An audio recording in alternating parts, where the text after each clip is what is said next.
Assalamualaikum warahmatullahi wabarakatuh. Nama saya Demas Raffi Nagata dari Program Studi Sistem Informasi dengan NPM 24570520007. Di sini saya akan menjelaskan materi tentang arsitektur organisasi komputer dan sistem storage program. Organisasi dan arsitektur. Arsitektur adalah atribut yang berhubungan dengan programmer. Kumpulan bit, jumlah bit yang digunakan untuk representasi data, mekanisme I/O, dan teknik pengalamatan. Contoh, apakah tersedia instruksi untuk perkalian?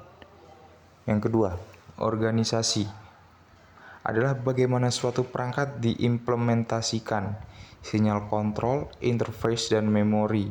Contoh, penambahan hardware baru atau penambahan hardware secara berulang.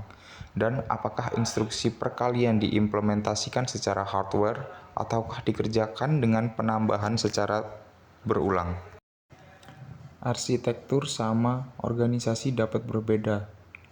Arsitektur bertahan lama, organisasi menyesuaikan perkembangan teknologi. Contoh, semua keluarga Intel mempunyai dasar arsitektur yang berbeda. Semua keluarga IBM System mempunyai dasar arsitektur yang sama, memberikan kompatibilitas kode dan organisasi berbeda jika versi berbeda. Perbedaan utamanya, arsitektur komputer, bagian yang lebih cenderung pada kajian atribut-atribut sistem komputer yang terkait dengan seorang programmer. Contohnya, set instruksi, aritmetika yang digunakan, teknik pengalamatan, mekanisme I/O.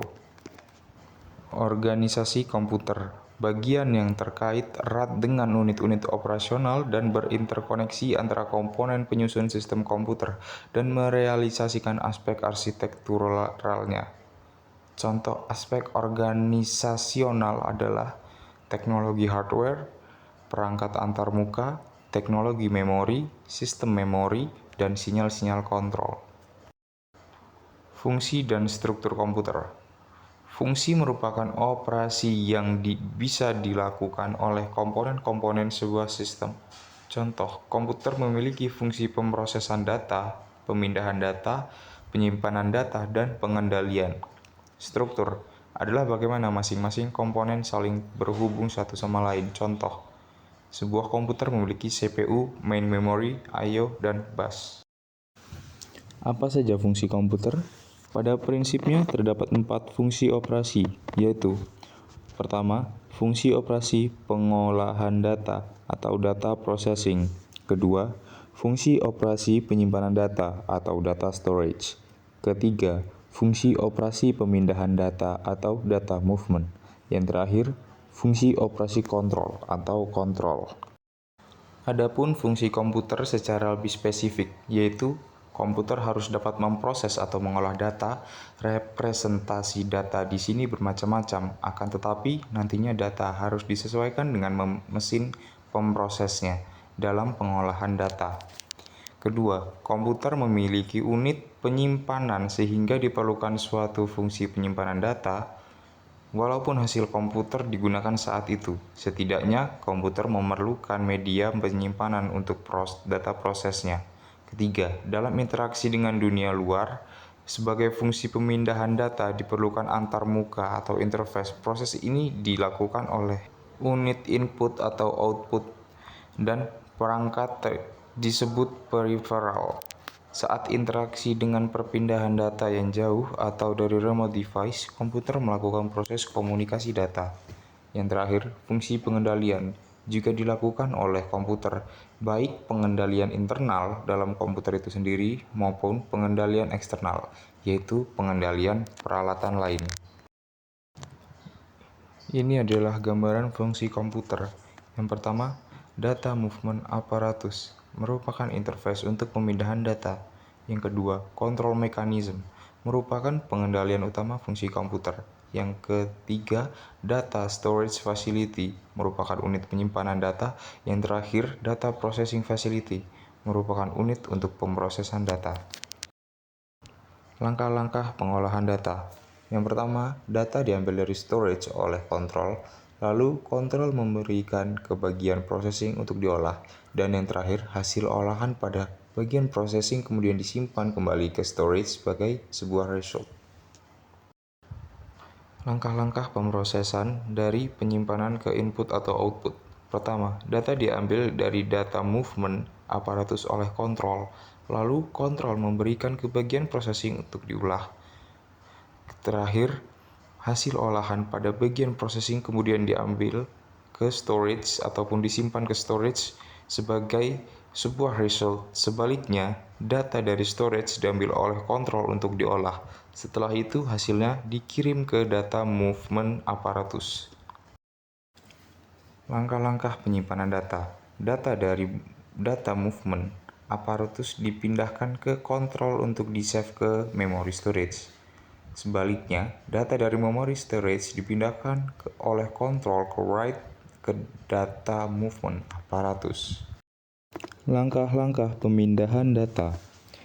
Data yang berasal dari data movement aparatus dipindahkan oleh kontrol, kemudian dikirim kembali ke bagian data movement aparatus yang lainnya. Struktur dasar komputer seperti yang tertera pada gambar, yaitu Central Processing Unit, Main Memory, System Interconnection, dan Input-Output.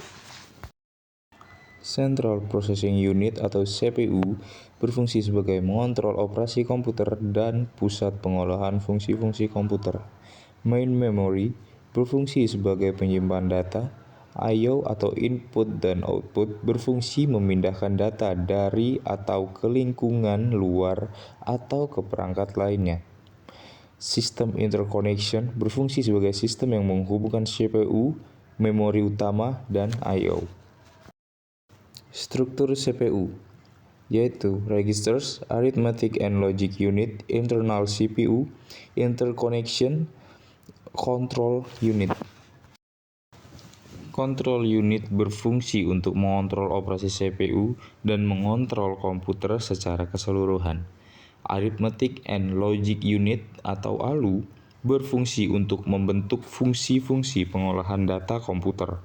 Register berfungsi sebagai penyimpan internal bagi CPU. CPU interconnection berfungsi menghubungkan seluruh bagian dari CPU. Struktur control unit.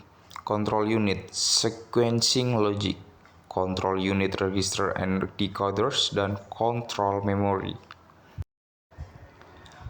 Control unit struktur dasar ada 3 bagian seperti yang disebutkan tadi. Yang pertama, sequencing logic adalah bagian yang berfungsi untuk menangani sinyal-sinyal pengendali seperti sinyal clock, read atau write, dan interrupt request. Yang kedua, register dan decoder adalah bagian yang berfungsi untuk melakukan decoding atau penterjemahan sandi instruksi untuk dapat segera dieksekusi. Dan yang terakhir, control memory adalah bagian yang digunakan oleh control unit untuk menyimpan parameter-parameter pengendalian. Materi kedua, System Storage Program. Apa itu System Storage Program? Adalah komputer program tersimpan atau storage program komputer adalah sebuah perangkat komputer yang menyimpan instruksi program dalam memori yang dapat diakses secara elektronik optik. Sistem ini kontras dengan sistem yang menyimpan instruksi program dengan plugboard atau mekanisme serupa. Pada tahun 1946, komputer dengan storage program konsep dipublikasikan yang kemudian dikenal dengan komputer IAS, Computer of Institute of Advanced Studies. Struktur komputer ini terdiri dari 1. Memori utama untuk menyimpan data maupun instruksi. Kedua, arithmetic logic ALU untuk mengolah data biner. Yang ketiga, control unit untuk melakukan interpretasi instruksi-instruksi di dalam memori sehingga adanya eksekusi instruksi tersebut. Yang terakhir, input-output untuk berinteraksi dengan lingkungan luar. Prinsip System Storage Program. Pada prinsipnya, komputer program tersimpan telah dirancang dengan berbagai karakteristik arsitektur. Komputer dengan arsitek von Neumann mampu menyimpan data program dan data instruksi dalam memori yang sama. Sedangkan komputer dengan arsitektur Harvard memiliki memori terpisah untuk menyimpan program dan data. Namun, istilah komputer program tersimpan terkadang digunakan sebagai sinonim untuk arsitektur von Neumann.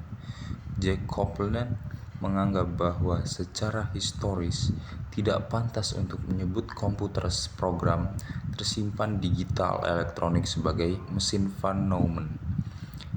Hennessy dan Peterson menulis bahwa mesin Harvard awal dianggap sebagai reaksioner oleh para pendukung komputer-komputer tersimpan.